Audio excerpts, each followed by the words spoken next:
श्री राम समर्थ। अप्रैल 23। संतों के लिखे ग्रंथ उनके वसीयत के समान हैं। संतों को ग्रंथ लिखने का कोई शौक नहीं होता, मजबूर होकर वे ग्रंथ लिखा करते हैं। तुम्हें कहीं ऐसा तो नहीं लगता कि एकनाथ महाराज ने अथवा समर्थ रामदास स्वामी ने ज्ञानेश्वरी के पारायण के बाद अपने ग्रंथ लिखे? उनका ज्ञान स्वतंत्र होता है और वह साक्षात भगवान से आया होता है। उसमें वैसे पिछले ग्रंथकारों की कुछ बातें तो आएंगे ही। संतों के लिखे ग्रंथ उनकी वसीयत के समान होते हैं। जिस बाप को अपने बेटे अच्छा व्यवहार करेंगे ऐसा विश्वास होता है, वह वसीयत क्यों लिखेगा? वैसा विश्वास जिस बाप को नहीं होता, वह मजबूर होकर वसीयत लिखता है।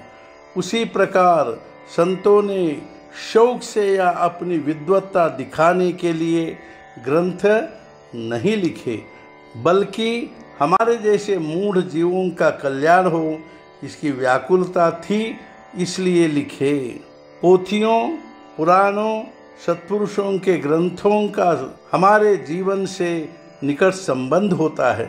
जिस वेदांत का व्यवहार में उपयोग कर सकते हैं, ऐसा वेदांत इन ग्रंथों में होता है। जिन शंकाओं को हम सोच भी नहीं पाएंगे, उन शंकाओं के उत्तर समर्थ रामदास स्वामी जी ने अपने दासमोद में दिए हैं।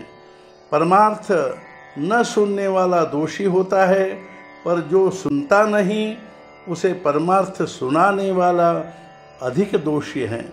इस दोष को स्वीकार करके भी संत संसार को परमार्थ समझाते हैं, उसका लाभ हम उठाए। ग्रंथ पढ़ते समय यदि परमार्थ प्राप्ति ध्येय होगा तो उसके लिए ग्रंथ में कौन सा साधन बताया है, इसकी ओर हमारा ध्यान हो। यदि साधन का चुनाव सही हो गया तो साध्य सधेगा ही। जिस विषय में हमें पारंगत होना है, उसी विषय की पुस्तकें हमें पढ़नी चाहिए। हम उल्टा करते हैं। उदाहरणार्थ, हमारा अध्ययन का विषय होता है गणित और हम पढ़ते हैं उपन्यास, फिर गणित में उत्तीर्ण कैसे होंगे? यदि परमार्थ ही ध्येय हो तो संतों के ग्रंथों का ही अध्ययन करना चाहिए, उसी का श्रवण मनन करें। हमें अपना मन भगवान के चरणों पर अर्पित कर देह प्रारब्ध या नसीब के भरोसे छोड़ देना चाहिए। देह कभी दुख में होगा, कभी सुख में, कभी बहुत दिन तक कोई बाधा न होते हुए स्वास्थ्यपूर्ण होगा, या तो कभी बहुत अस्वस्थ होकर मरने को होगा। किंतु उसकी किसी भी स्थिति में अपना आनंद स्थायी रहेगा, इसमें संदेह नहीं। देह की ओर निहारने की विशेष दृष्टि अपनानी चाहिए। मन भगवान को अर्पित कर दे और देह नसीब के भरोसे छोड़ दे, तब यह सधेगा। देह का सुख दुख ऊपर ऊपर का हो, उसे भीतर जाने न दे और मन पर उसका परिणाम भी न होने दे। भगवान के नामस्मरण से यह निश्चित ही सधता है।